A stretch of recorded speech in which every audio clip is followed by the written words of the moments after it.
Hi, my name is Ken Adair. I'm a people's lawyer and a retired judge, and I'm going to talk to you again some more today about civil voir dire. Now, I've talked about making eye contact, your demeanor, how you kind of mix up your questions, you don't go down the line, and some other aspects of voir dire in a civil case. And I talked about the difference between a challenge for cause and a peremptory challenge, and how philosophically and ultimately it is for the same reason, that is that you identify jurors who have bias such that they can't follow the law. And the importance of the difference between patent bias and latent bias is this: patent bias is that is obvious.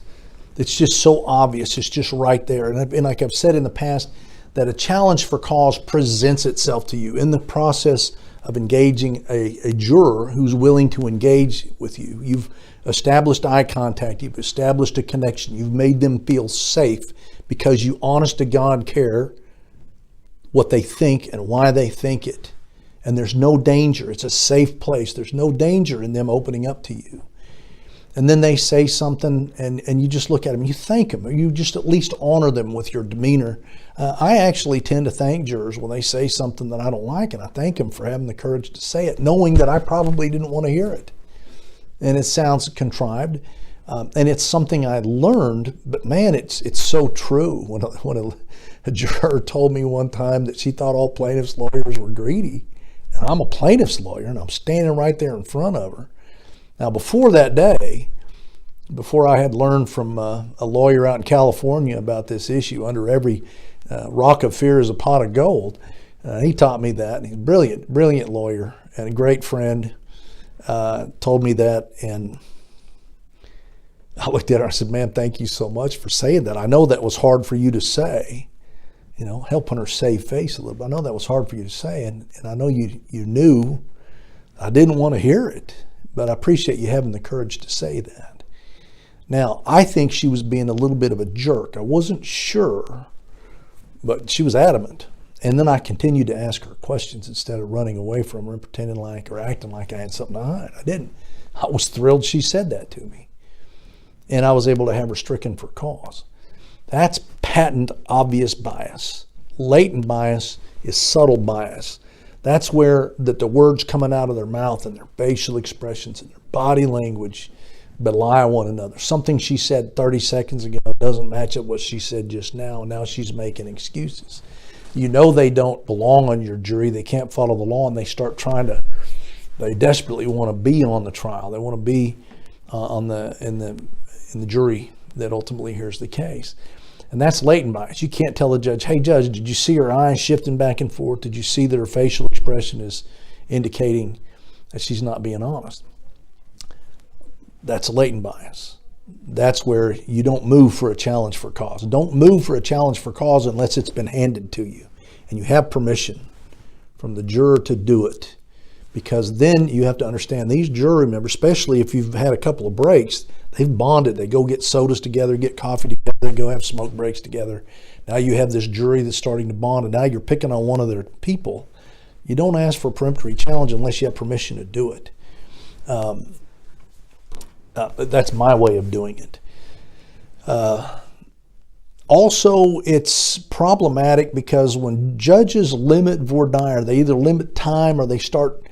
We have a court rule, District Court Rule 6, I believe, here in Oklahoma, that puts limitation on voir dire that I believe is inconsistent with the clear law on patent bias versus latent bias. Bias is always relevant. You got a witness on the witness stand, their bias is always relevant. It's never irrelevant.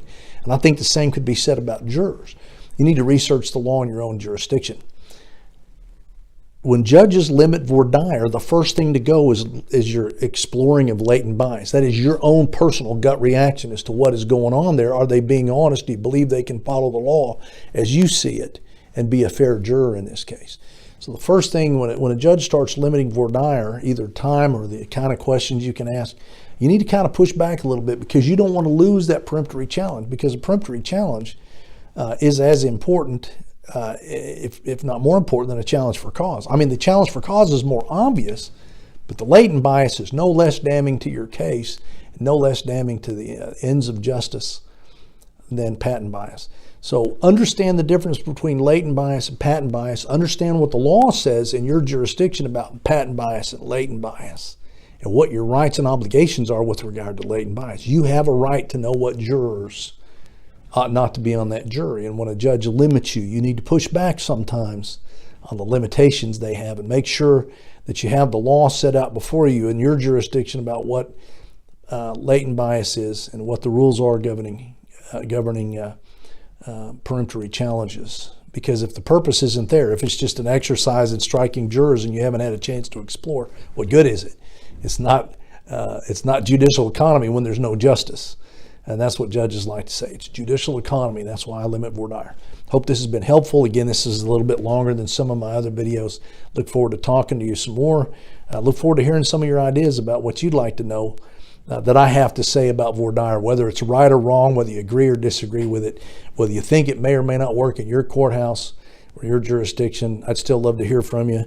And so go to Trial.Win if you want to know more. Subscribe to the Facebook channel, or the Facebook page, or the YouTube channel that's going to be listed at the end. Thank you so much.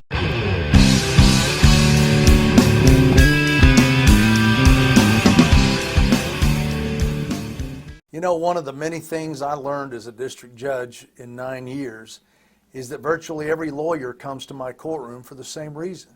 That is, they believe they have a client who deserves justice. I'm retired District Judge Ken Adair, and I want to help you become a better trial lawyer for your client. So subscribe to my channel for winning jury trial strategies, or go to Trial.Win to learn more about my first chair, co-counsel, and focus group services.